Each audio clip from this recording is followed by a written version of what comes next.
കാലിന് ഇടയ്ക്കിടയ്ക്ക് ഇങ്ങനെ നീര് വരിക, അതേപോലെ മിക്ക ആളുകൾക്ക് വരുന്നൊരു കംപ്ലൈൻ്റാണ് കാലിൻ്റെ കളർ ഇങ്ങനെ മെല്ലെ മെല്ലെ എന്ത് ചെയ്യും, മാറിക്കൊണ്ടേയിരിക്കും. അത് കാലങ്ങളായിട്ട് പല മരുന്ന് തേച്ചിട്ടും പല ഡോക്ടർമാരെ കണ്ടിട്ടൊന്നും മാറുന്നില്ല എന്നുള്ള കംപ്ലൈൻറ്റ് പല ആളുകളും പറയാറുണ്ട്. ഇങ്ങനെയുള്ള ആളുകൾ നിർബന്ധമായിട്ട് ശ്രദ്ധിക്കേണ്ടത് ഇത് പല കാരണങ്ങൾ കൊണ്ടുണ്ടാകും. ഇത് മോസ്റ്റ്ലി അബൌട്ട് 90% വരുന്ന അതിലധികം വരുന്ന കേസുകളും ഇതിൻ്റെ ഒരു പ്രധാന കാരണം എന്ന് പറയുന്നത് വെരിക്കോസ് വെയിൻ ആണ്. അപ്പോൾ ആക്ച്വലി വെരിക്കോസ് വെയിൻ എന്താണെന്നുള്ളതും അതുകൊണ്ട് എന്തൊക്കെ പ്രയാസങ്ങൾ കാലിനും ശരീരത്തിനും മുഴുവൻ എന്തൊക്കെ ഉണ്ടാകും എന്നുള്ളത് നമ്മൾ നിർബന്ധമായിട്ടും അറിഞ്ഞിരിക്കണം. അപ്പോൾ ഇന്ന് നമ്മൾ ഡിസ്കസ് ചെയ്യാൻ പോകുന്ന വിഷയം, നമ്മുടെ ശരീരത്തിൽ വെരിക്കോസ് വെയിൻ ഉണ്ടാകുന്നുണ്ടെങ്കിൽ അതെങ്ങനെ നമുക്ക് പ്രിവെൻറ്റ് ചെയ്യാൻ കഴിയും, അതിൻ്റെ ഒരു കോംപ്ലിക്കേഷൻ, അത് കൂടിക്കഴിഞ്ഞാൽ എന്തൊക്കെ പ്രയാസങ്ങൾ ഉണ്ടാകും തുടങ്ങിയ വിഷയങ്ങളാണ് ഇന്ന് നമ്മളിവിടെ ഡിസ്കസ് ചെയ്യാൻ പോകുന്നത്. ഞാൻ doctor Siraj, medical officer, QNB hospital, Koduvally. എന്തുകൊണ്ടാണ് ഇങ്ങനെ ഒരു കളറ് വരാൻ കാരണം അല്ലേ? നമ്മൾ ഈ ഒരു തുടക്കത്തിൽ ഞാൻ പറയുകയുണ്ടായി, നമ്മുടെ കാലിൻ്റെ കാൽപാദം ചില ആളുകൾക്ക് മുട്ട് വരെയൊക്കെ ഒന്നുണ്ടായിരിക്കും ഈ ഒരു നന്നായിട്ട് ഇച്ചിങ് വരിക, ഇടയ്ക്കിടയ്ക്ക് കാലിലൊരു വീക്കം, രാവിലെ എണീക്കുന്ന സമയത്ത് നന്നായിട്ട് വീക്കമുണ്ടായിരിക്കും, പിന്നീട് അത് നടക്കുമ്പോൾ ഒക്കെ കുറയും, പിന്നെ എപ്പോഴെങ്കിലും നമ്മൾ ഇരിക്കുകയാണ് അല്ലെങ്കിൽ കൂടുതൽ സമയം കാല് താഴ്ത്തി വെക്കുകയാണെന്നുണ്ടെങ്കിൽ എന്ത് ചെയ്യും, ആ വീക്കം അങ്ങനെ കൂടി വരും, പിന്നെ അത് പൊന്തി വെച്ച് നോക്കുമ്പോൾ എന്ത് ചെയ്യും, നോർമലാവുകയും ചെയ്യും. ഇങ്ങനെയുള്ളവർ നിർബന്ധമായിട്ട് ശ്രദ്ധിക്കുകയാണെങ്കിൽ ഇതിന് മോസ്റ്റ് ചാൻസ് വരുന്നത് ഈ പറഞ്ഞിട്ടുള്ള വെരിക്കോസ് വെയിൻ ഉണ്ടാകാൻ സാധ്യത വളരെ കൂടുതലാണ്.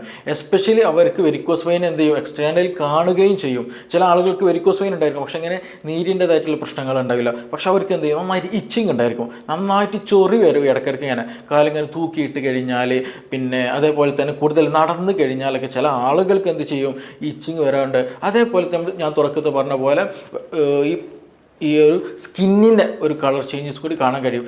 ഇനി വേറൊരു കൂട്ടരുണ്ട്, അവരിൽ പ്രധാനമായിട്ടുണ്ടാകുന്ന വെച്ചിട്ടുണ്ടെങ്കിൽ അവർക്ക് നീർക്കെട്ടുണ്ടായിരിക്കില്ല, അല്ലെങ്കിൽ എക്സ്റ്റേണലായിട്ട് ഈ പറഞ്ഞിട്ടുള്ള ബുദ്ധിമുട്ടുകളൊന്നും ഉണ്ടാവില്ല, പക്ഷേ കളർ ചേഞ്ച് നന്നായിട്ട് കാണാൻ കഴിയും. ഇതെല്ലാം ഉണ്ടാകുന്നതിനൊരു പ്രധാന കാരണം എന്ന് പറയുന്നാൽ നമ്മുടെ സർക്കുലേഷന് ചെറിയൊരു ഇമ്പയർമെൻറ്റ് വരുന്നതാണ്. പ്രോപ്പർ സർക്കുലേഷൻ നടക്കാതിരിക്കുമ്പോഴാണ് ഈ ഒരു സ്കിൻ കളർ ചേഞ്ച് നന്നായിട്ട് വരുന്നത്, അവിടെ വീക്കം വരുന്നത്, അങ്ങനെയുള്ള പല ബുദ്ധിമുട്ടുകളുണ്ടാകുന്നത്, ഇച്ചിങ് പോലെയുള്ള സംഗതികൾക്ക് വരുന്നത്. അപ്പോൾ ഇത് എന്തുകൊണ്ടാണ് ഇങ്ങനെ ഒരു കളർ ചേഞ്ച് വരാൻ കാരണം, വെരിക്കോസ് വെയിൻ മാത്രമാണോ ഈ കളർ ചേഞ്ചിന് പിന്നിലുള്ളതെന്നൊക്കെ നമുക്ക് ഇവിടെ നിന്ന് പരിശോധിച്ച് നോക്കാം. അപ്പോൾ ആക്ച്വലി എന്താണ് വെരിക്കോസ് വെയിൻ അല്ലേ? നമ്മളൊക്കെ കണ്ടിട്ടുണ്ടായിരിക്കും, പല ആളുകൾക്കും ഉണ്ടാകുന്നൊരു സംഭവമാണ് ഈ ഒരു വെരിക്കോസ് വെയിൻ. അതൊന്നൊരു കോമൺ ആയിട്ടുള്ള സംഗതിയായിട്ട് മാറുന്നത്. എന്തുകൊണ്ടാണ് ഈ കോമൺ ആയിട്ട് മാറാൻ കാരണം എന്ന് ചോദിച്ചിട്ടുണ്ടെങ്കിൽ നമ്മുടെ ലൈഫ് സ്റ്റൈൽ തന്നെയാണ്, നമ്മുടെ ജീവിതശൈലി തന്നെയാണ് ആക്ച്വലി ഒരു വെരിക്കോസ് വെയിൻ ഉണ്ടാകാനുള്ള ഒരു പ്രധാന കാരണം എന്നുള്ളത്. കാരണം നമ്മൾ രാവിലെ എഴുന്നേറ്റ് രാത്രി കിടക്കുന്ന സമയം വരെ 24 hour നമ്മൾ 24 മണിക്കൂർ സമയം എടുത്ത് നോക്കിയിട്ടുണ്ടെങ്കിൽ നമ്മുടെ കാൽമുട്ടി ശരിയായ രീതിയിൽ മടങ്ങുകയോ ശരിയായ രീതിയിൽ രക്തചക്രമണം നടക്കുന്നില്ല. ഇപ്പോൾ നമ്മൾ ഓഫീസിൽ വർക്ക് ചെയ്യുന്നവരുണ്ടാവും, പിന്നെ അതുപോലെ കമ്പ്യൂട്ടറിൽ കൂടുതൽ വർക്ക് ചെയ്യുന്നവരൊക്കെ ഉണ്ടായിരിക്കും. അപ്പോൾ അവർ ഇരുന്ന് വർക്ക് ചെയ്യുമ്പോൾ എപ്പോഴും നമ്മുടെ ലെഗ്, നമ്മുടെ കാൽഭാഗം എപ്പോഴും 90 ഡിഗ്രിയിലാണ് ഉയർന്നു നിൽക്കുന്നത്. അപ്പോൾ ഈ ഒരു മസിൽ അല്ലെങ്കിൽ അവിടുത്തെ ഒരു രക്തം, ആ ഭാഗത്തുള്ള രക്തം ഉണ്ടല്ലോ, ആ രക്തം മുകളിലേക്ക് കൊണ്ടുപോകാൻ നന്നായിട്ട് പ്രയാസം ഉണ്ടായിരിക്കും. അപ്പോൾ ഒരേ സമയം ലോങ് സ്റ്റാൻഡിങ് ആയിട്ട് നിൽക്കുന്ന ഏതൊക്കെ കേസുകളുണ്ടോ, ഈ ലോങ് സ്റ്റാൻഡിങ് എന്ന് പറയുമ്പോൾ നിന്ന് ജോലി ചെയ്യാമെന്ന് മാത്രമല്ല, ഈവൻ നമ്മൾ ഇരുന്ന് ജോലി ചെയ്യുന്ന കേസുകളുണ്ടല്ലോ, അതായത് കസേരയിൽ ഇരിക്കുന്ന സമയത്തും നമ്മുടെ കാൽമുട്ടിൻ്റെ താഴ്ഭാഗം എങ്ങനെയാണ് നിൽക്കുന്ന, അതേ സ്റ്റാൻഡ് അല്ലെങ്കിൽ സ്റ്റാൻഡിംഗ് പൊസിഷനിൽ അതേ ഉള്ള ഒരു സ്ട്രൈറ്റ് ആയിട്ടാണ് നിൽക്കുന്നത്. അപ്പോൾ അതുകൊണ്ട് തന്നെ ഇരിക്കുന്ന സമയത്ത്, അതായത് കസേരയിൽ ഇരിക്കുന്ന സമയത്തും അല്ലാതെ നിൽക്കുന്ന സമയത്തൊക്കെ എന്താണ് ഈ ലെഗിൻ്റെ പൊസിഷൻ ഇങ്ങനെ ഒരു 90 ഡിഗ്രിയിലാണുള്ളത്. അപ്പോൾ സ്വാഭാവികമായിട്ടും അവിടെയുള്ള മസിലുകൾ ഒരേ പൊസിഷനിൽ നിൽക്കുന്നുണ്ടാകും, അവിടുത്തെ ബ്ലഡ് ഒന്ന് ശരിക്കും കംപ്ലീറ്റ് ആയിട്ട് എന്ത് ചെയ്യില്ല, മുകളിലോട്ട് പോകാൻ കഴിയില്ല, സാധിക്കില്ല. അപ്പോൾ അങ്ങനെ വരുമ്പോൾ സർക്കുലേഷൻ ഇമ്പയർമെൻറ്റ് വരും. അപ്പോൾ നമ്മളൊക്കെ മനസ്സിലാക്കാനുണ്ട്, ഈ ഒരു വാൽവ് ഉണ്ട്, ഈ ഒരു വെയിൻസ്, അതായത് രക്തം കൊണ്ടുപോകുന്ന രക്തക്കുഴൽ ചെറിയ വാൽവുകളുണ്ട്. ഈ വാൽവാണ് നമ്മുടെ കാലിൻ്റെ അല്ലെങ്കിൽ കാൽഭാഗത്തുള്ള രക്തം മുകളിലോട്ട് കൊണ്ടുപോകാൻ ഹെൽപ്പ് ചെയ്യുന്നത്. അപ്പോൾ നമ്മൾ നേരത്തെ പറഞ്ഞതുപോലെ കൂടുതൽ സമയം നിൽക്കുകയാണ്, എസ്പെഷ്യലി സെക്യൂരിറ്റിയിലുള്ളവർ, അതേപോലെ പോലീസിലുള്ളവർ, അതേപോലെ മറ്റോ നിന്ന് വർക്ക് ചെയ്യുന്ന ആളുകൾ ആരൊക്കെയുണ്ടോ അവരൊക്കെ അനുഭവിക്കുന്നൊരു സംഗതിയാണിത്. അപ്പോൾ ഇങ്ങനെ കൂടുതൽ നേരം നിൽക്കുമ്പോൾ സ്വാഭാവികമായിട്ടും എന്തുണ്ടാകും, ഈ പറഞ്ഞ വാൽവുകൾക്ക് മുകളിലോട്ട് ബ്ലഡ് കൊണ്ടുപോകാൻ കഴിയില്ല, താഴോട്ട് ഗ്രാവിറ്റി ഗ്രാവിറ്റേഷണൽ ഫോഴ്സ് ഉണ്ടായിരിക്കും, പിന്നെ അങ്ങനെയുള്ള പലതും ഉണ്ടായിരിക്കും. പക്ഷെ അപ്പോൾ അതിനൊക്കെ ഓവർകം ചെയ്തിട്ട് എന്ത് ചെയ്യണം, ഈ പറഞ്ഞ നമ്മുടെ വെയിൻസിന് അല്ലെങ്കിൽ വെസൽസിന് ബ്ലഡ് മുകളിലോട്ട് കൊണ്ടുപോകണം. അപ്പോൾ ശരിയായ രീതിയിൽ ഇത് കണ്ടിന്യൂ ആയിട്ട് നമ്മൾ നിൽക്കുകയാണെന്നുണ്ടെങ്കിൽ പറയാലോ ഫുൾ ടൈം നിർത്തായിരിക്കും, അല്ലെങ്കിൽ 3, 4, 5 മണിക്കൂർ കണ്ടിന്യൂ ആയിട്ട് നിൽക്കുന്ന ആളായിരിക്കും. എസ്പെഷ്യലി ഹോട്ടൽ ജീവനക്കാരുണ്ട്, അവർ കൂടുതൽ സമയം ഒരു 90-95% അവർ വർക്ക് ടൈമിൽ എന്താണ് ഫുൾ ടൈം നിർത്താണ്.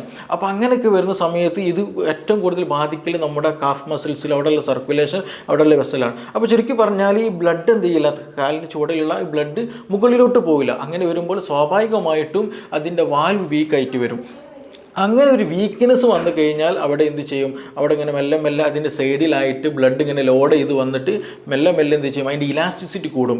ഈ ഒരു ബ്ലഡ് വെസൽ ഒരുപാട് ഇലാസ്റ്റിസിറ്റി ഇല്ലാതെ, കാരണം ബ്ലഡ് പമ്പ് ചെയ്യുമ്പോൾ അതിങ്ങനെ വികസിച്ചിട്ട് വരും. അപ്പോൾ കൂടുതൽ സമയം ബ്ലഡ് അവിടെ ഇങ്ങനെ അക്യുമുലേറ്റ് ചെയ്യുമ്പോൾ എന്ത് ചെയ്യും, ബ്ലഡ് ഇങ്ങനെ അല്ലെങ്കിൽ രക്തക്കുഴൽ ഇങ്ങനെ വളഞ്ഞ് സിഗ്സാഗ് ആയിട്ട് അങ്ങോട്ട് കെട്ടിപ്പിണഞ്ഞിട്ട് ഇങ്ങനെ കിടക്കുക നമുക്ക് കാണാൻ കഴിയും.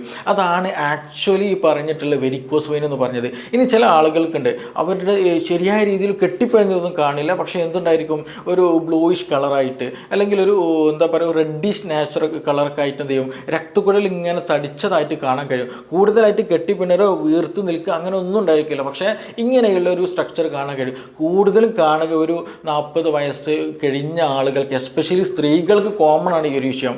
അത് എവിടെ കാണുമെന്ന് ചോദിച്ചിട്ടുണ്ടെങ്കിൽ നമ്മുടെ മുട്ടിൻ്റെ ബാക്ക് സൈഡിലായിട്ട് ഇങ്ങനെ ഒരു സ്ട്രക്ചർ കാണാൻ കഴിയും. അവർക്ക് നന്നായിട്ട് കാൽമുട്ട് വേദന ഉണ്ടായിരിക്കും, നടക്കാൻ പ്രയാസം ഉണ്ടായിരിക്കും, എസ്പെഷ്യലി ഈ ഒരു തൈ മസിൽ അല്ലെങ്കിൽ മുട്ടിൻ്റെ ഒരു ഭാഗത്തുള്ള മസിൽസിന് നന്നായിട്ട് നീർക്കെട്ടുണ്ടാക്കും. ഇങ്ങനെ ഒരു സ്ട്രക്ചർ ഉള്ള ആളുകൾ അല്ലെങ്കിൽ വെരിക്കോസ് വെയിൻ്റെ തുടക്കമാണ് ആക്ച്വലി അത്. അപ്പോൾ അങ്ങനെ ഒരു വെരിക്കോസ് വെയിൻ്റെ തുടക്കം ആ ഭാഗങ്ങളിലുള്ളവർക്ക് ഈ പറഞ്ഞതുപോലെ സ്റ്റെപ്പ് ഇറങ്ങാൻ നന്നായിട്ട് പ്രയാസം ഉണ്ടായിരിക്കും. കയറാൻ വല്ലാത്ത പ്രയാസം ഉണ്ടായിരിക്കും, ബുദ്ധിമുട്ടുണ്ടായിരിക്കും, പക്ഷേ കൂടുതൽ എന്തായിരിക്കും, ഇറങ്ങാനായിരിക്കും പ്രയാസം ഉണ്ടാവില്ല. കാരണം ഇറങ്ങുന്ന സമയത്ത് നമ്മുടെ ഒരു നീ ഭാഗത്തുള്ള മസിൽസ് ഒന്നും കൂടെ ഒരു ബ്രേക്കിംഗ് ആക്ഷൻ ആണല്ലോ. നമ്മളൊരു സ്റ്റെപ്പ് നിന്ന് താഴോട്ട് ഇറങ്ങുമ്പോൾ എന്താണ് വീഴാതിരിക്കാൻ നമ്മൾ സ്വാഭാവിക ഒരു ബ്രേക്കിംഗ് ആക്ഷനിലാണ് നമ്മൾ ഇറങ്ങൽ. അപ്പോൾ ആ ഒരു ബ്രേക്കിംഗ് ആക്ഷൻ അവിടെ വരുമ്പോൾ സ്വാഭാവികമായിട്ടും അവിടെയുള്ള ടെൻഡൺ, ഈ ലിഗമെൻറ്റ്സ്, മസിലൊക്കെ ഒന്ന് വലിയും, ഒരു സ്ട്രെങ്തൻ ഉണ്ടായിരിക്കും. അപ്പോൾ അങ്ങനെ വരുമ്പോൾ അവിടെ മസിൽസിനും അവിടെ സർക്കുലേഷൻ ഒന്നുകൂടെ ഒന്ന് പ്രോപ്പറാവും നോക്കും. അങ്ങനെയുള്ള പിന്നെ അവിടെ നീർക്കെട്ടുകൾക്ക് ഒന്ന് ഇളകാൻ നോക്കും. അവിടെ ചെറിയൊരു ഇൻഫ്ലമേഷനൊക്കെ ഉണ്ടായിരുന്നത് അതൊക്കെ ഒന്ന് എന്ത് ചെയ്യും, ഒരു ആക്റ്റീവ്നെസ് അവിടെ ഉണ്ടായിരിക്കും. അപ്പോൾ അത് കാരണമായിട്ട് എന്ത് ചെയ്യും, നന്നായിട്ട് അവിടെ പെയിൻഫുൾ ആയിരിക്കും അവർക്ക് ഉണ്ടാകും. അപ്പോൾ അതുകൊണ്ട് തന്നെ ഇവർ പിന്നെയും എന്ത് ചെയ്യും, നടക്കാൻ ബുദ്ധിമുട്ടുണ്ടാവുന്നുണ്ട്, പിന്നെ തീരെ നടക്കില്ല. അപ്പോൾ ഈ പ്രശ്നമാർ സർക്കുലേഷൻ നന്നായിട്ട് കുറയും. പിന്നെ അതേപോലെ സെഡൻറ്ററി ലൈഫ് സ്റ്റൈലിലൂടെ അല്ലെങ്കിൽ തീരെ നടക്കാതെ ഓസ്റ്റിയോ ആർത്രൈറ്റിസ് ഉണ്ടാകുന്ന കേസുകളുണ്ട്. അപ്പോൾ ഇങ്ങനെ ഒരു വെരിക്കോസ് വെയിന് ഈ പറഞ്ഞ കാൽമുട്ടിൻ്റെ ഭാഗത്തായിട്ട് കൂടുതൽ ആളുകൾ കാണുന്നുണ്ടെങ്കിൽ അവർ ഗ്രാജ്വലി അവരിലേക്ക് മുട്ടിലേക്ക് നിന്നുള്ള കാൽസ്യത്തിൻ്റെ അളവ് കുറയും, ഫോസ്ഫറസിൻ്റെ അളവ് കുറയും. അങ്ങനെയുള്ള പല മുട്ടുവേദന റിലേറ്റഡ് ആയിട്ടുള്ള മുട്ട് റിലേറ്റഡ് ആയിട്ടുള്ള പല അസുഖങ്ങൾ അവർക്കുണ്ടായിരിക്കും. ആക്ച്വലി ഞാൻ വീണ്ടും പറയുകയാണ്, വെരിക്കോസ് വെയിൻ്റെ തുടക്കം അല്ലെങ്കിൽ വെരിക്കോസ് വെയിന് കാൽമുട്ടിൻ്റെ ഒരു ഭാഗത്തുള്ളവർക്കാണ് കൂടുതലായിട്ട് ഉണ്ടാകാറുള്ളത്. ഇനി ഒരു കൂട്ടരുണ്ട്, അവർക്ക് കൂടുതലായിട്ടൊരു പ്രശ്നം എന്ന് വെച്ചിട്ടുണ്ടെങ്കിൽ കാൽപാദത്തിന് അല്ലെങ്കിൽ ഞെരിയാണിയുടെ ഭാഗം ഉണ്ടല്ലോ, ആ ഒരു ഭാഗത്തായിരിക്കും കൂടുതൽ പ്രശ്നം. ഞാൻ തുടക്കത്ത് പറഞ്ഞതുപോലെ നല്ല കളർ മാറ്റം, നല്ല ബ്ലാക്കിഷ് ആയിട്ടുള്ള കളർ ഉണ്ടായിരിക്കും. അത് വെരിക്കോസ് വെയിൻ്റെ കാരണം കൊണ്ട് മാത്രമല്ല, 2 കാരണം കൊണ്ട് എന്ത് ചെയ്യും, ഈ കളർ മാറ്റം ഉണ്ടാകും. സർക്കുലേഷൻ ഇമ്പയർമെൻറ്റ് കൊണ്ട് ഉണ്ടാകുന്നതാണ്, പക്ഷേ 2 റീസണുകളുണ്ട് പ്രധാനമായിട്ടും. ഒന്ന് ഈ പറഞ്ഞതുപോലെ വെരിക്കോസ് വെയിൻ കൂടുതൽ ഒരുപാട് കാലമായിട്ട് വെരിക്കോസ് വെയിൻ ഉണ്ട്, ഡോക്ടറൊന്നും കാണിച്ചിട്ടില്ല, വേറെ ട്രീറ്റ്മെൻ്റ് ഒന്നും എടുത്തിട്ടില്ല, അതിങ്ങനെ കൊണ്ട് നടന്ന് ഇടയ്ക്കൊരു ഇച്ചിങ്ങൊക്കെ ഉണ്ടായിരിക്കും, ഇടയ്ക്കൊരു നീര് വരും, പിന്നെ അതങ്ങോട്ട് പോകും. പക്ഷേ ഇതെന്ത് ചെയ്യും, ഈ സർക്കുലേഷൻ അതായത് നമ്മുടെ ഏറ്റവും പുറമേയുള്ള സർക്കുലേഷൻ ഉണ്ട്, അതായത് വലിയ രക്തക്കുഴലിൽ നിന്ന് ചെറിയ രക്തക്കുഴലിലേക്ക് പോകും, പിന്നെ ഇതിന് വേറെ അങ്ങനെ ഏറ്റവും മൈന്യൂട്ടായ കാപ്പില്ലറീസ് എന്ന് പറയുന്ന ചെറിയ മില്ലിമീറ്റർ സൈസുകൾ വരുന്ന ചെറിയ കുഴലുകളുണ്ട്. അപ്പോൾ നമ്മൾ ഈ എന്ത് ചെയ്യും, സർക്കുലേഷൻ അവിടെയൊക്കെ ബ്ലോക്കഡ് ആയി പോകും. ഈ വെരിക്കോസ് വെയിൻ കൂടുതൽ കാലം നമ്മുടെ രക്തം ശരിയായ രീതിയിൽ കാലിൽ നിന്ന് മുകളിലോട്ട് പോകാതിരിക്കുമ്പോൾ ഈ രക്തം അവിടെ ലോഡായിട്ട് എന്ത് ചെയ്യും, ഈ ചെറിയ കാപ്പില്ലറീസ് ചെറിയ കുഴലുകളിലൊക്കെ നമ്മുടെ കണ്ണുകൊണ്ടൊന്നും കാണാൻ കഴിയില്ല. അപ്പോൾ അവിടെയൊക്കെ എന്ത് ചെയ്യും, ഈ രക്തം ലോഡായി കഴിഞ്ഞിട്ട് ഒരു സർക്കുലേഷൻ പ്രോപ്പറായി നടക്കില്ല. അങ്ങനെ വരുമ്പോൾ ഗ്രാജ്വലി അവിടെയുള്ള കളേഴ്സൊക്കെ അല്ലെങ്കിൽ ആ സ്കിന്നിൻ്റെ കളറൊക്കെ മാറി തുടങ്ങും, ചെറിയ ചൊറിയും കാര്യങ്ങളൊക്കെ ഉണ്ടായിരിക്കും. രണ്ടാമത് ഇതേ ഒരു കേസ് വരുന്ന ആളെന്ന് വെച്ചിട്ടുണ്ടെങ്കിൽ ഒന്ന് ഡയബറ്റിക് കേസിലാണ്, അതായത് ക്രോണിക് ആയിട്ട് നല്ല ഈ പറഞ്ഞ ഡയബറ്റിക്കിൻ്റെ കേസാണെങ്കിൽ പ്രമേഹമുണ്ട്, കൂടുതലായിട്ട് മെഡിസിനൊക്കെ എടുക്കുന്നുണ്ട്, അങ്ങനെയുള്ളവർക്കും ഇതേ ഒരു എന്താ പറയുക വാസ്കുലർ ഡിസീസുകൾ കാണാറുണ്ട്. അവരിൽ എന്ത് ചെയ്യും, ഈ ക്രോണിക് ആയിട്ട് കൂടുതൽ കാലം ഈ ഷുഗർ ഉണ്ട് അല്ലെങ്കിൽ കൊളസ്ട്രോൾ ഒക്കെ കൂടിക്കഴിഞ്ഞാൽ ഞാൻ നേരത്തെ പറഞ്ഞ അതേപോലെ തന്നെ എന്ത് ചെയ്യും, ഈ ചെറിയ രക്തക്കുഴലുകളുണ്ട് കാലിൻ്റെ ആ ഒരു ഭാഗത്തുള്ള അതിലൊക്കെ എന്ത് ചെയ്യും, ഇത് വന്ന് അടഞ്ഞിട്ട് ശരിയായ രീതിയിൽ ഒരു ബ്ലഡ് ഫ്ലോ കിട്ടില്ല. അപ്പോഴും ഈ ഒരു ഡിസ്കളറേഷൻ നന്നായിട്ടുണ്ടാകും, ഇച്ചിങ് ഒക്കെ നന്നായിട്ട് വരും. അപ്പോൾ അവർക്കാണിത് കൂടുതലായിട്ട് ഇങ്ങനെയുള്ള ഉണ്ടാവും. അപ്പോൾ രണ്ട് കാരണങ്ങളുണ്ട്. ഒന്ന് വെരിക്കോസ് വെയിൻ കൊണ്ട് വരും, രണ്ടാമത് ഈ പറഞ്ഞതുപോലെ ഡയബറ്റിക് പേഷ്യൻസിൽ വരും. അപ്പോൾ ചില ആളുകളും മിക്ക ആളുകളും ഇതിൽ പ്രധാനപ്പെട്ട ഒരു പോയിന്റ് എന്ന് വെച്ചിട്ടുണ്ടെങ്കിൽ മിക്ക ആളുകളും ഇതൊരു എന്താ പറയുക ഒരു മൈന്യൂട്ടായിട്ട് അല്ലെങ്കിൽ ഒരു നെഗ്ലക്റ്റ് ചെയ്തെന്ന ഒരു കേസായിട്ട് പലപ്പോഴും കാണാറുണ്ട്. പക്ഷെ അവർ നിർബന്ധമായിട്ട് ശ്രദ്ധിക്കണം. കാരണം ഇതൊരു അടയാളമാണ് ആക്ച്വലി. കാരണം ഈ സർക്കുലേഷനിൽ ചെറിയ ബ്ലോക്കുകളൊക്കെ വരുന്നുണ്ട് കേട്ടോ എന്ന് ശരീരം കാണിക്കുന്ന ഒരു അടയാളമായിട്ട് തന്നെ നമ്മൾ എടുക്കണം. ഇല്ല എങ്കിൽ ഗ്രാജ്വലി എന്ത് ചെയ്യും, നമുക്ക് എന്തെങ്കിലും മുറിവ് വന്നു കഴിഞ്ഞാൽ ആ മുറിവ് ഉണങ്ങാൻ വളരെയധികം പ്രയാസം ഉണ്ടായിരിക്കും. ഈ വെരിക്കോസ് അൾസർ ആക്ച്വലി അങ്ങനെ ഉണ്ടാകുന്നത്. അപ്പോൾ എന്ത് ചെയ്യും, നമ്മുടെ ചെറിയ രക്തക്കുഴൽ അടഞ്ഞതുപോലെ വലിയ രക്തക്കുഴൽ അടയാൻ തുടങ്ങും. ശരിയായ സർക്കുലേഷൻ ഉണ്ടായിരിക്കില്ല, നന്നായിട്ട് കാലൊക്കെ കറുത്ത് നീര് വെച്ചിട്ട് വീർത്തി വരും. അങ്ങനെ എന്ത് ചെയ്യും, അതിൻ്റെ കൂടെ ഷുഗറും കൂടെ ഉണ്ടെന്നുണ്ടെങ്കിൽ ഇത് പെട്ടെന്ന് ഇൻഫ്ലമേഷൻസ് അല്ലെങ്കിൽ ഇൻഫെക്ഷൻസ് ഒക്കെ വരും. കാരണം നമ്മൾ കാല് എപ്പോഴും ഒരു എന്താ പറയുക ഒരു ഹൈജീനിക് ആയിരിക്കണം എന്നുണ്ടായിരിക്കില്ല. എന്തെങ്കിലും തട്ടുകയോ ചെറിയ മുറിവൊക്കെ സംഭവിക്കുമ്പോൾ തന്നെ എന്ത് ചെയ്യും, അവിടെ ബ്ലീഡിങ് വരും. ബ്ലീഡിങ് ഉണ്ട് കഴിഞ്ഞാൽ സ്വാഭാവികമായിട്ടൊരു ഇൻഫെക്ഷൻ വരും. പക്ഷേ എവിടെ ബോഡിയിൽ ഇൻഫെക്ഷൻ വന്നാൽ എന്ത് ചെയ്യും, നമ്മുടെ രക്തം അവിടെ എത്തിയിട്ട് അവിടെ രക്തം ബ്ലീഡിങ് നിർത്തിയിട്ട് അവിടെ മറ്റേ ആൻറ്റി ഇൻഫ്ലമേറ്ററി ആക്ഷൻസ് ഒക്കെ ഉണ്ടാക്കി എന്ത് ചെയ്യും, അത് ഹീലിംഗ് ഒരു പ്രോസസ്സ് അവിടെ നടന്നുകൊണ്ടിരിക്കും. പക്ഷേ വെരിക്കോസ് വെയിൻ ക്രോണിക് ആയിട്ടുള്ള ആളുകൾ അല്ലെങ്കിൽ ഡയബറ്റിക് ക്രോണിക് ആയിട്ടുള്ള ആളുകൾക്ക് എന്താ സംഭവിക്കുകയെന്ന് വെച്ചാൽ ഈ ഒരു സർക്കുലേഷൻ നേരത്തെ പറഞ്ഞല്ലോ, ആ സർക്കുലേഷൻ ബ്ലോക്ക് ആയത് കൊണ്ട് തന്നെ എന്ത് ചെയ്യുന്നില്ല, ബ്ലഡ് അവിടേക്ക് എത്തുന്നില്ല. അപ്പോൾ എന്തെങ്കിലും ഒരു ചെറിയൊരു മുറിപ്പാട് മാത്രം മതി, അവിടെ എന്തുണ്ടായിരിക്കും ഇൻഫ്ലമേഷൻ, പെട്ടെന്ന് ബാക്ടീരിയാസ് എന്ത് ചെയ്യും അതിലേക്ക് എൻട്രി ചെയ്യും. അപ്പോൾ അവിടെ ഒരു ഹീലിംഗ് പ്രോസസ്സിലേക്ക് വേണ്ടിയിട്ടുള്ള പുതിയൊരു എന്താ പറയുക നല്ല ആക്റ്റീവായിട്ടുള്ള ബ്ലഡ് അവിടേക്ക് എത്തില്ല, അല്ലെങ്കിൽ നല്ലൊരു സർക്കുലേഷൻ അവിടേക്ക് എത്തില്ല. അങ്ങനെ വരുമ്പോൾ എന്താണ്, ആ ഇൻഫെക്ഷൻ ഗ്രാജ്വലി ഇൻക്രീസ് ആയിട്ട് അവിടെ നല്ല പസ് ഫോർമേഷൻ നടക്കും, നന്നായിട്ട് ചലവും നീരൊക്കെ ഒലിച്ചിറങ്ങും, മുറിവ് ഉണങ്ങിയില്ല, പിന്നെ നമ്മൾ മുറിവ് കെട്ടിക്കൊണ്ടിരിക്കും. അങ്ങനെ പല അസ്വസ്ഥതകളും പല ക്രോണിക് കണ്ടീഷനിലേക്ക് എന്ത് ചെയ്യും അത് നയിക്കുമെന്നുള്ളതാണ്. അവിടെയാണ് ആക്ച്വലി നമ്മൾ പലപ്പോഴും ഈ ഡയബറ്റിക് ഫുഡ് അൾസർ എന്നുള്ളൊരു കണ്ടീഷനൊക്കെ ക്രോണിക്കാണ് വരുന്നത്. കാരണം അവർക്ക് ഹീലിംഗ് പ്രോസസ്സ് വളരെ കുറവായിരിക്കും, സർക്കുലേഷൻ വളരെ കുറഞ്ഞത് കൊണ്ടാണ് അങ്ങനെ നടക്കാനുള്ളൊരു പ്രധാന കാരണം. അപ്പോൾ വെരിക്കോസ് വെയിൻ വന്നാലും അല്ലെങ്കിൽ ഈ പറഞ്ഞതുപോലെ ബുദ്ധിമുട്ടുകളൊക്കെ വന്നാൽ നമ്മൾ നിർബന്ധമായിട്ട് ശ്രദ്ധിക്കേണ്ടത് ഇതിനൊരിക്കലും നെഗ്ലക്റ്റ് ചെയ്യരുത്, ഇതിനെ മാറ്റി വെക്കരുത്. കാരണം എൻ്റെ കാലിന് ചെറിയൊരു ഇതൊക്കെ ഉണ്ട് അല്ലെങ്കിൽ കളർ ചേഞ്ച് ഒക്കെ ഉണ്ട് എന്നുള്ള രീതിയിൽ പൂർണ്ണമായിട്ട് എന്ത് ചെയ്യരുത്, മാറ്റി വെക്കരുത്. അതിന് പ്രതിവിധിക്ക് വേണ്ടിയിട്ട് എന്തൊക്കെ നമുക്ക് ചെയ്യാൻ കഴിയുമോ അതൊക്കെ നമ്മൾ ചെയ്യണം. അത് വളരെ ഇമ്പോർട്ടൻ്റ്. ഇല്ലെങ്കിൽ നമ്മൾ സുപ്രഭാതത്തിലായിരിക്കും പെട്ടെന്ന് ഇങ്ങനെ മുറിവെന്തോ ഉണങ്ങുന്നില്ല, അല്ലെങ്കിൽ ഒരു സെൻസേഷനൊക്കെ ഒരു തരിപ്പ് പോലെ തോന്നുക, അല്ലെങ്കിൽ എന്തോ ഒരു ബുദ്ധിമുട്ട് തോന്നുക. അങ്ങനെ ഡോക്ടറെ പോയി കാണിക്കും, ഡോപ്ലർ ടെസ്റ്റുകളും മറ്റു ടെസ്റ്റുകളൊക്കെ ചെയ്ത് നോക്കും. അപ്പോൾ നോക്കുമ്പോൾ പല ബ്ലോക്കുകൾ ഉണ്ടായിരിക്കും. ചിലപ്പോൾ ത്രോംബോസിസ് എന്നൊരു സംഗതി ഉണ്ട്, അതായത് രക്തക്കുഴലുകളിൽ ചെറിയ രൂപത്തിലുള്ള എന്ത് ചെയ്യും രക്തം കട്ട പിടിച്ച് കട്ടായിട്ട് എന്ത് ചെയ്യും ഇങ്ങനെ ബ്ലോക്കഡ് ആയിട്ടുണ്ടായിരിക്കും. ഡീപ്പ് വെയിൻ ത്രോംബോസിസ് എന്നൊരു DVT എന്ന് പറയും. അപ്പോൾ അതൊന്നും നമുക്ക് കണ്ണുകൊണ്ട് ഒരിക്കലും കാണാനോ ഇല്ലെങ്കിൽ മനസ്സിലാക്കാനോ സാധിക്കില്ല. പക്ഷേ അങ്ങനെയുള്ള കണ്ടീഷൻ ഈ DVT പോലെയുള്ള കണ്ടീഷനുകളിലൊക്കെ ഉണ്ടാകുന്നത്, അല്ലെങ്കിൽ വെരിക്കോസ് വെയിൻ പോലെയുള്ള കണ്ടീഷനിലൊക്കെ ഉണ്ടാകുന്ന ഒരു പ്രധാന സിംറ്റംസ് പറഞ്ഞതാണ് ഈ പറഞ്ഞ ചൊറി, ഇടയ്ക്കിടയ്ക്ക് ഇച്ചിങ് വരിക, കാൽപാദത്തിലൊക്കെ നീർക്കെട്ട് ഉണ്ടാവുക, സ്കിന്നിലൊക്കെ കളർ ചേഞ്ചസ് ഇങ്ങനെ വന്നുകൊണ്ടിരിക്കുക, പിന്നെ ഇടയ്ക്ക് കാൽവേദന പോലെയുള്ള പ്രയാസങ്ങളൊക്കെ ഉണ്ടാകുക എന്നുള്ളത്. അപ്പോൾ ഇത് എന്താണ് കണ്ടീഷൻ എന്നുള്ളത് നിർബന്ധമായിട്ട് നോക്കണം. എസ്പെഷ്യലി DVT ഞാൻ പറഞ്ഞല്ലോ, രക്തക്കുഴലുകളിൽ ചെറിയ രീതിയിലുള്ള എന്താ പറയുക ഈ രക്തം കട്ട പിടിച്ച് നിൽക്കുന്ന കണ്ടീഷനാണ്. അപ്പോൾ അങ്ങനെയുള്ള കേസുകൾ നമ്മൾ വീട്ടിൽ നിന്ന് തന്നെ അറിയാണ്ട് ഒഴിഞ്ഞു പോയി കഴിഞ്ഞാൽ, അതായത് DVTയുടെ കേസിൽ നമ്മൾ എന്ത് ചെയ്യണം, ഒഴിഞ്ഞാൽ എന്ത് ചെയ്യും, ആ ഒരു രക്തം കട്ട പിടിച്ച ഭാഗത്ത് എന്ത് ചെയ്യും അവിടെ നിന്ന് ഡിറ്റാച്ച്ഡ് ആയി പോകും. ആ രക്തക്കുഴലിൽ നിന്ന് ഡിറ്റാച്ച്ഡ് ആയിട്ട് അവിടെ നിന്ന് വേർപെട്ടിട്ട് എന്ത് ചെയ്യും രക്തത്തിലൂടെ ഇപ്പോൾ നമ്മുടെ കാലിൻ്റെ ഭാഗത്ത് അല്ലെങ്കിൽ തുടയുടെ കാൽമുട്ടിൻ്റെ ഭാഗത്തായിട്ട് DVTയുടെ ഒരു കംപ്ലയിൻ്റ് ഉണ്ടെന്ന് വെക്കാം. അപ്പോൾ നമ്മൾ അമിതമായിട്ട് തെറാപ്പിയും കാര്യങ്ങളൊക്കെ ചെയ്യാണ്, എന്താണ് റീസൺ എന്ന് പോലും നോക്കാണ്ട് വെറുതെ ചെയ്യാണ്. അപ്പോൾ അങ്ങനെയൊക്കെ ചെയ്ത് കഴിഞ്ഞാൽ എന്താ സംഭവിക്കാം, ഈ അതിൻ്റെ ഉള്ളിലുള്ള ഈ രക്തക്കുഴലിൽ ഉള്ളിലുള്ള ഈ രക്തക്കട്ടയുണ്ടല്ലോ അതെന്ത് ചെയ്യും, ആ രക്തത്തിൻ്റെ കൂടെ ഇങ്ങനെ പാസ് ചെയ്യും, അതിങ്ങനെ ശരീരത്തിൻ്റെ പല ഭാഗത്ത് പാസ് ചെയ്യും. അത് എവിടെയെങ്കിലും പോയി അടഞ്ഞു നിന്നാൽ, എസ്പെഷ്യലി നമ്മുടെ ബ്രെയിനിൽ പോയിട്ടാണെന്നുണ്ടെങ്കിൽ, ബ്രെയിനെ സംബന്ധിച്ചുള്ള ഏറ്റവും മൈന്യൂട്ടായിട്ടുള്ള സർക്കുലേഷൻ നടക്കുന്ന ഒരു സ്പേസാണ് ബ്രെയിൻ എന്ന് പറയുന്നത്. അപ്പോൾ അവിടെയൊക്കെ പോയിട്ട് ഈ പറഞ്ഞ് ചെറിയ രക്തക്കട്ടകൾ അവിടെ പോയി അടഞ്ഞു വന്നാൽ സ്ട്രോക്ക് സംഭവിക്കും. ഇനി അതല്ലാതെ പോകും നമ്മുടെ ഹൃദയത്തിലേക്കാണെന്നുണ്ടെങ്കിൽ സ്വാഭാവികമായിട്ടും എന്ത് ചെയ്യും, ഹാർട്ട് അറ്റാക്ക് പോലെയുള്ള പ്രശ്നങ്ങൾ ഉണ്ടായിരിക്കും. ഒരു പ്രശ്നം ഉണ്ടായിരിക്കില്ല, മറ്റു പല സിംറ്റംസ് ഉണ്ടായിരിക്കില്ല, മറ്റു ബുദ്ധിമുട്ടുകളൊന്നും ഉണ്ടായിരിക്കില്ല. പക്ഷേ നമ്മൾ പോലും അറിയാണ്ട് എന്ത് ചെയ്ത് പോവാണ്, ഇങ്ങനെയുള്ള അസുഖത്തിലേക്ക് പെട്ടെന്ന് എത്തിപ്പോവാണ്. അപ്പോൾ ഇത് പലതും ശരീരം കാണിക്കുന്ന ഓരോ സിഗ്നലുകളായിട്ട് തന്നെ നമ്മൾ എന്ത് ചെയ്യണം, ഇതിനെ സ്വീകരിക്കണം, അതിനെ പരിഗണിക്കണം, അതിന് വേണ്ട രീതിയിലുള്ള കാര്യങ്ങളൊക്കെ നമ്മൾ ചെയ്യണം. അപ്പോൾ ഞാൻ ചുരുക്കി പറഞ്ഞാൽ ഈ വെരിക്കോസ് വെയിൻ കൊണ്ടും അതേപോലെ ഡയബറ്റീസും കാരണം കൊണ്ടൊക്കെ ഇത് സംഭവിക്കും. DVT പോലെയുള്ളതും മറ്റു പല പ്രശ്നങ്ങൾ കൊണ്ടൊക്കെ ഇത് സംഭവിക്കും. ഇതിൻ്റെയൊക്കെ ഒരു പ്രധാന കാരണം ഈ പറഞ്ഞതുപോലെ സർക്കുലേഷന് പ്രശ്നം ഉണ്ടാക്കുക എന്നുള്ളതാണ്. അപ്പോൾ നമ്മളിതിന് ട്രീറ്റ്മെൻറ്റ് അല്ലെങ്കിൽ ഇതെങ്ങനെ ഇല്ലാണ്ടാക്കാൻ നോക്കി ചോദിച്ചിട്ടുണ്ടെങ്കിൽ ഈ സർക്കുലേഷൻ കൂട്ടുക എന്നുള്ളതാണ് പ്രധാനമായിട്ടൊന്ന് ചെയ്യാനുള്ളത്. മനസ്സിലായോ?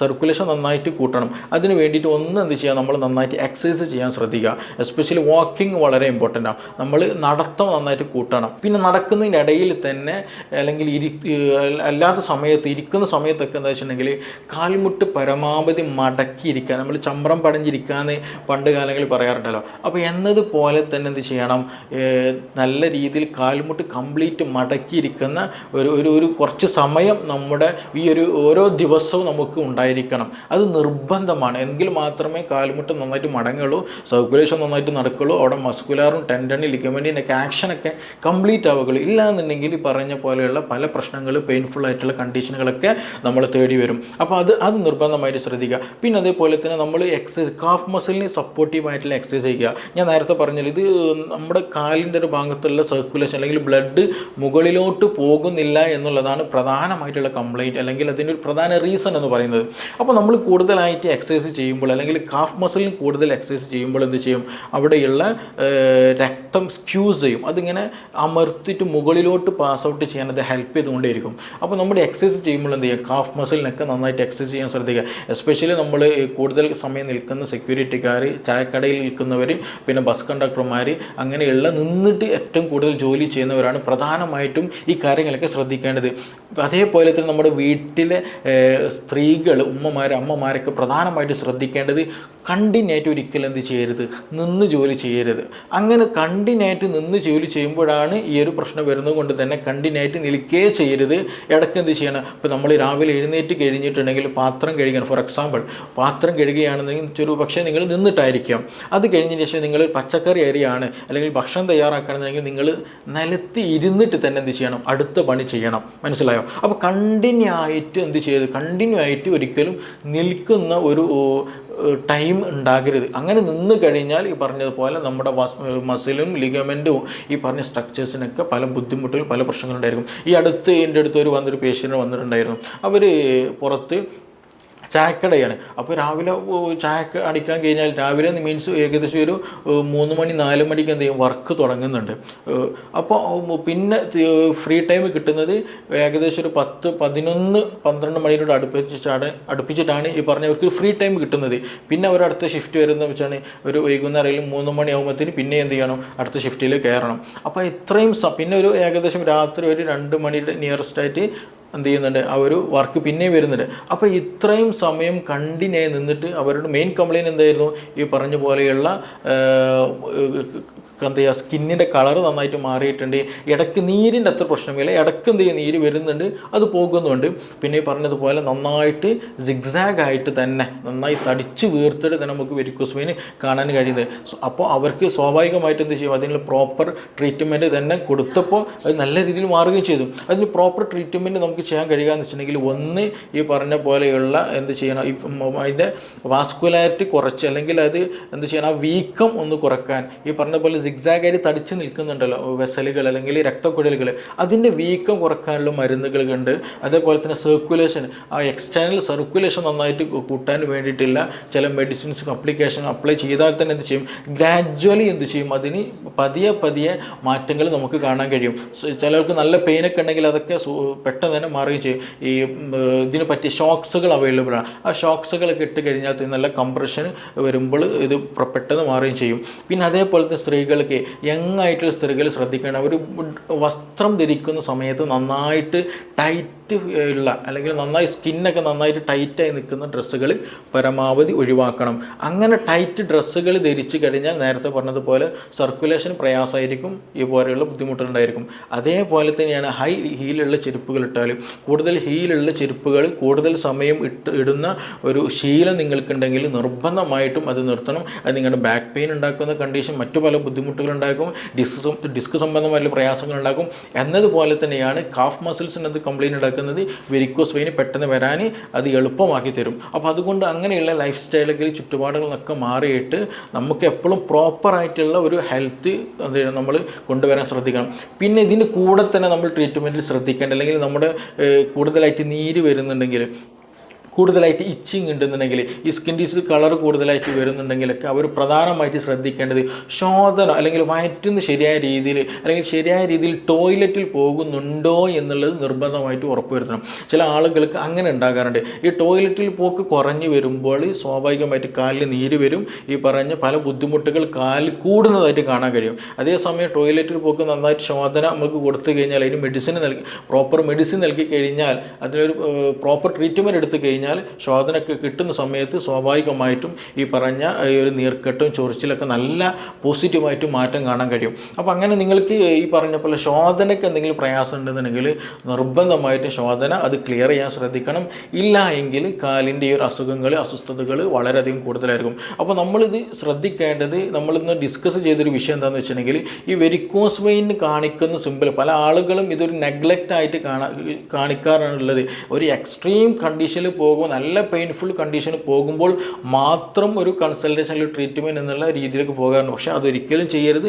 അതിന് മുമ്പായിട്ട് ശരീരം കാണിക്കുന്ന ഒരു സിഗ്നലായിട്ട് എടുത്തിട്ട് തന്നെ അതിന് പ്രോപ്പറായിട്ടുള്ള എക്സസൈസ്, പ്രോപ്പറായിട്ടുള്ള ഡയറ്റ്, അതിന് ട്രീറ്റ്മെൻറ്റ് കാര്യങ്ങൾ അത് ഫോളോ ചെയ്തിട്ട് തന്നെ നമ്മൾ മുന്നോട്ട് കൊണ്ടുപോകണം. ഇല്ല എങ്കിൽ നമ്മുടെ കാലിൻ്റെ ആരോഗ്യം മാത്രമല്ല നമ്മുടെ ശരീരത്തിൻ്റെ ആരോഗ്യത്തെ തന്നെ എന്ത് ചെയ്യും, അത് ബാധിക്കും. അത് നിർബന്ധമായിട്ട് ശ്രദ്ധിക്കുക. പിന്നെ ഭക്ഷണത്തിലൊക്കെ കൂടുതലായിട്ട് പ്രോട്ടീൻ ഡയറ്റായിട്ടുള്ള ഭക്ഷണങ്ങളൊക്കെ, അതായത് കൂടുതൽ ബീഫും ഇറച്ചി മീനുകളൊക്കെ ഒന്ന് കുറയ്ക്കുക. അതേപോലെ തന്നെ കൂടുതൽ ഷുഗറി ആയിട്ടുള്ള കണ്ടന്റുകൾ ഒഴിവാക്കാൻ ശ്രദ്ധിക്കണം.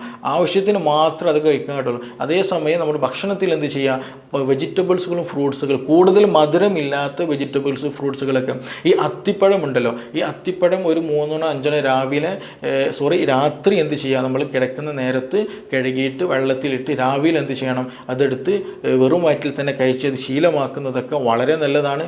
ദഹനത്തിന് നല്ലതാണ്. നീർക്കെട്ട് പോകാൻ, ഈ ചൊറിക്കും എന്താ പറയുക, ഇടയ്ക്കിടയ്ക്ക് വീക്കം വരുന്നതിനൊക്കെ നിൽക്കുന്നതിന് ഏറ്റവും ബെനിഫിഷ്യൽ ആയിട്ടുള്ളൊരു മെഡിസിനും കൂടെയാണ്. അപ്പോൾ അത് കുറേ ഇടയ്ക്കിടയ്ക്ക് അല്ലെങ്കിൽ കണ്ടിന്യൂ ആയിട്ട് കുറച്ച് കാലം എടുക്കുന്നത് വളരെ നല്ലൊരു കാര്യം കൂടെയാണ്. അപ്പോൾ ഈ കാര്യങ്ങൾ നിർബന്ധമായിട്ട് ശ്രദ്ധിക്കണം. ഇതൊരിക്കലും തള്ളിക്കളയരുത്. ഇതൊക്കെ ഈ ഒരു കളർ ചേഞ്ച് എന്ന തുടക്കത്തിൽ പറഞ്ഞൊരു കളർ ചേഞ്ചും, പിന്നെ അതേപോലെ ഞരമ്പ് തടിക്കുന്നത്, ഇടയ്ക്കിടയ്ക്ക് നീര് വരുന്നത്, ഇതൊക്കെ എന്താണ്, ഓരോ സൈനുകളാണ്, ഓരോ അടയാളങ്ങളാണ്. അപ്പോൾ ആ അടയാളങ്ങൾ നമ്മൾ പരിഗണിച്ചുകൊണ്ട് തന്നെ നമ്മുടെ ശരീരത്തിൽ നമ്മൾ എന്ത് ചെയ്യണം, ട്രീറ്റ് ചെയ്യണം. അതിനുള്ള പരിഹാരം കാണണം. പിന്നെ നമ്മൾ കിടക്കുന്ന സമയത്ത്, അതേപോലെ ഇരിക്കുന്ന സമയത്തൊക്കെ കാല് എന്ത് ചെയ്യുക, തൂക്കി ഇടാതെ, ഞാൻ നേരത്തെ പറഞ്ഞു, നമ്മൾ ഇരിക്കുക എന്ന് പറയുമ്പോൾ, കസേരയിൽ ഇരിക്കുക എന്ന് പറയുമ്പോൾ പോലും എന്താണ്, നമ്മുടെ കാല്, അതായത് മുട്ടിന് താഴെയുള്ളൊരു ഭാഗം എങ്ങനെയാണ്, 90 ഡിഗ്രിയിൽ, അതായത് നിൽക്കുന്ന ഒരു സ്റ്റേജ് എങ്ങനെയാണോ അതേപോലെ തന്നെയാണ് ആക്ച്വലി നമ്മൾ ഇരിക്കുന്ന സമയത്തും കാലിൻ്റെ ഒരു ഭാഗം എന്നുള്ളത്, ആ ഒരു താഴ്ഭാഗം എന്ന് പറയുന്നത്. അപ്പോൾ അതുകൊണ്ട് തന്നെ നമ്മൾ ഇരിക്കുന്ന സമയത്ത് സോഫയിലോ ചെയറിലോ ബെഞ്ചിലൊക്കെ ഇരിക്കുന്ന സമയത്ത് കാല് മടക്കി വെച്ചിട്ട് ഇരിക്കാൻ ശ്രദ്ധിക്കുക. വീട്ടിലൊക്കെ ഒരു പായ വാങ്ങിയിട്ട് തന്നെ എന്ത് ചെയ്യണം, ആക്ച്വലി നമ്മൾ നിലത്തിരുന്നിട്ട് തന്നെ ഇരിക്കാൻ ശ്രദ്ധിക്കണം. ടോയ്ലറ്റിലൊക്കെ പോകുന്ന സമയത്ത് പരമാവധി എന്ത് ചെയ്യാന്ന് വെച്ചിട്ടുണ്ടെങ്കിൽ ഈ പറഞ്ഞ യൂറോപ്യൻ ടോയ്ലറ്റൊക്കെ ഒഴിവാക്കിയിട്ട് നമ്മുടെ സാധാ ഇന്ത്യൻ ടോയ്ലറ്റ് തന്നെ ഉപയോഗിച്ച് കാല് മടക്കി എന്ത് ചെയ്യുക, കാഫ് മസിലൊക്കെ നന്നായിട്ട് ആക്റ്റീവായിട്ട്, മുട്ടൊക്കെ എന്ത് ചെയ്യുക, നന്നായിട്ട് ഇളകിയിട്ട് തന്നെ എന്ത് ചെയ്യണം, ഇരിക്കാൻ ശ്രദ്ധിക്കുക. അപ്പോൾ സർക്കുലേഷൻ കാര്യങ്ങളൊക്കെ ഉണ്ടാകുമ്പോൾ ഈ ഒരു വെരിക്കോസിൻ്റെ പ്രശ്നം കാര്യങ്ങളൊന്നും ഉണ്ടാവില്ല. അപ്പോൾ ആ കാര്യങ്ങളൊക്കെ എന്ത് ചെയ്യണം, അങ്ങനെ ഒരു നല്ലൊരു ലൈഫ് സ്റ്റൈൽ നമ്മൾ മെയിൻറ്റെയിൻ ചെയ്തെടുക്കാൻ പരമാവധി ശ്രദ്ധിക്കണം. അത് നിർബന്ധമായിട്ട് തന്നെ നിങ്ങൾ ജീവിതത്തിൽ പുലർത്തുകയും വേണം. ഓക്കെ. അപ്പോൾ ഇനി ഇതുമായി ബന്ധപ്പെട്ട് നിങ്ങൾക്ക് എന്തെങ്കിലും അറിയാനുണ്ടെങ്കിൽ, ഇത് എങ്ങനെ മെഡിസിൻ എടുക്കും, ഇത് കൂടുതലും മെഡിസിൻ എടുക്കണ്ടോ എന്നൊക്കെ പല സംശയങ്ങൾ ചിലപ്പോൾ നിങ്ങൾക്ക് ഉണ്ടായിരിക്കും. അങ്ങനെ എന്തെങ്കിലും സംശയങ്ങൾ കൂടുതലായിട്ട് എന്തെങ്കിലുമൊക്കെ അറിയണമെന്നുണ്ടെങ്കിൽ എന്ത് ചെയ്യുക, നിങ്ങൾക്ക് ഈ താഴെ തന്നിട്ടുള്ള നമ്പറിലൊന്ന് കോൺടാക്റ്റ് ചെയ്യുക. ഓക്കെ. നമുക്കിനി മറ്റൊരു വിഷയം ബന്ധപ്പെട്ടിട്ട് വീണ്ടും കാണാം. Thank you.